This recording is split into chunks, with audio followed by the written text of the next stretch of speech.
golden. Power, power, never.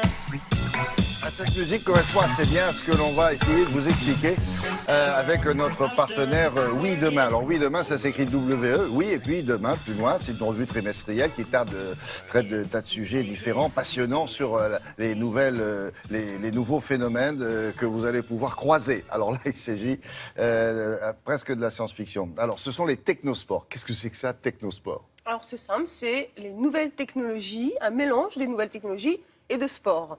Je vous donne un exemple, c'est par exemple des voitures qui vont pouvoir s'auto-piloter ou des robots qui vont pouvoir conduire des motos de course et aller jusqu'à 200 km/h, vous voyez. Là, j'ai compris pour sport et techno. Donc en fait, on est à un niveau technologique, si vous voulez, très très haut. C'est du très haut niveau, voilà.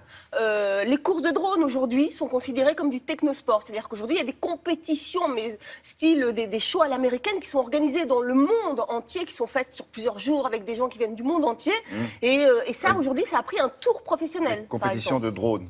Compétition de drones. Oui, vous allez voir ça dans le reportage.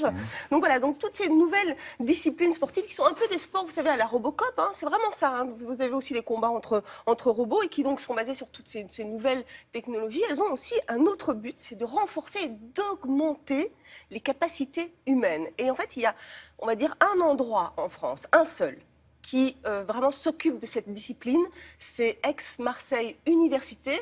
Et eux nous ont donné quelques explications. Regardez.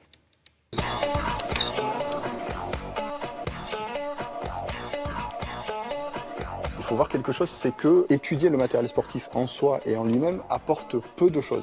Pour une raison simple, c'est que vous discutez avec, je sais pas, un fabricant de ski, un fabricant de vélo, un fabricant de chaussures. Ils vont être capables de vous dire, ben, moi, le produit idéal, je sais le faire. Le problème, c'est qu'on n'a pas le sportif qui va dessus. Et donc, ce qu'on étudie au sein du technosport, c'est l'interaction entre l'homme et le matériel. Et c'est ça qui est vraiment intéressant.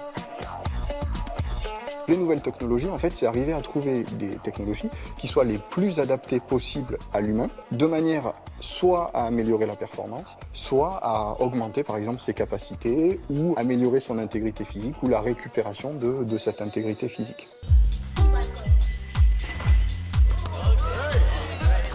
Donc l'idée du technosport, c'est d'arriver à recueillir des informations pendant la pratique pour ensuite pouvoir les utiliser, soit comme un retour pendant la pratique, soit pour développer derrière des outils de robotique humanoïde ou qui vont permettre d'aider la performance derrière.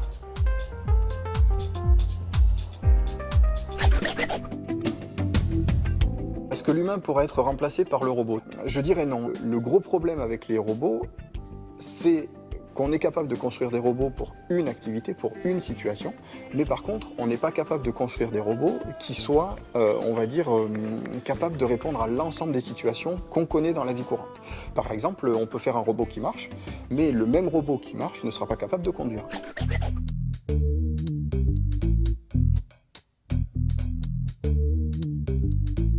On a vu il y a très peu de temps des images d'une moto qui est conduite par un robot et cette moto elle est capable de conduire mais par contre elle n'est pas capable de démarrer.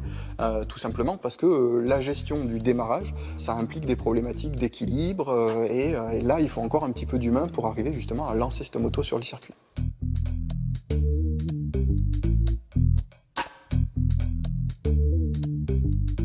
Un robot pour l'instant il n'est pas forcément capable de le faire. Et donc l'idée de la robotique du futur ou de la biorobotique, c'est d'être capable d'intégrer quelque part l'ensemble des compétences et des capacités du corps humain dans un robot, de manière à pouvoir créer un robot qui soit capable de s'adapter et de répondre à toutes les situations qu'on rencontre dans la vie courante. Et une fois qu'on a mieux compris comment le corps humain fonctionne, du coup on peut traduire ça chez les robots de manière à les rendre le plus adaptables possible.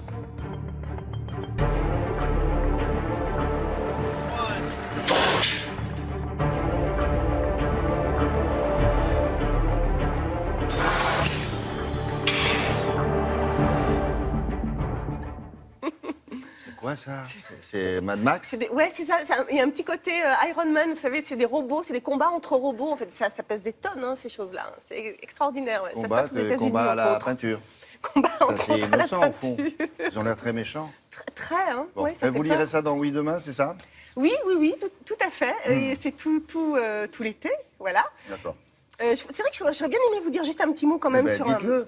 sur voilà, un événement quand même qui va se dérouler en octobre en Suisse, et ça s'appelle le Cibathlon en fait, et ça va être en fait les Jeux Olympiques les Jeux Olympiques. Les pour œufs, c'est bien aussi. Vous n'êtes pas sympa, William. Moi, j'aime bien les œufs olympiques. Non? Non, c'est pas juste. C'est Jeux Olympiques pour athlètes handicapés, donc équipés de prothèses d'accord. bioniques. Et Bien, donc tout ça. ça sera organisé, c'est très important de le dire, en octobre Bon, on en a le temps. Suisse. Oui, oui. Oui. Merci, Marie. À propos de l'Euro 2016, Laura Duhab a des choses à dire. Encore? Il vous en reste? Ah non, mais j'en ai plein. Ah bon? Ce n'est qu'un début. Quand on est un constructeur automobile, on veut faire parler de soi avec l'euro, eh bien, le président de la marque a décidé d'opter pour une des coiffures d'un des joueurs de l'équipe de France. Il a dit, si j'ai plus de 100 000 tweets, vous votez. Si vous préférez la coiffure d'Hugo Lloris, d'Olivier Giroud, vous tapez 1, 2, 3, 4, 5 sur Twitter. Et si j'atteins les 100 000 tweets, je me coiffe comme eux. Il a choisi l'équipe de France parce que c'est la mieux coiffée, finalement. Je pense. Oui, c'est la plus originale, on va dire. Hein. Donc n'hésitez pas, parce que quand on voit son look, effectivement... Ah, c'est pas tout à fait la même chose. C'est pas tout à fait la même chose. Et à mon avis, il va atteindre les 100 000 tweets On facilement. verra ça. Merci beaucoup. À tout à l'heure. La météo, ça, c'est très important. Vous allez voir ce qui va se passer aujourd'hui. Mais attention, ça ne va se passer qu'aujourd'hui.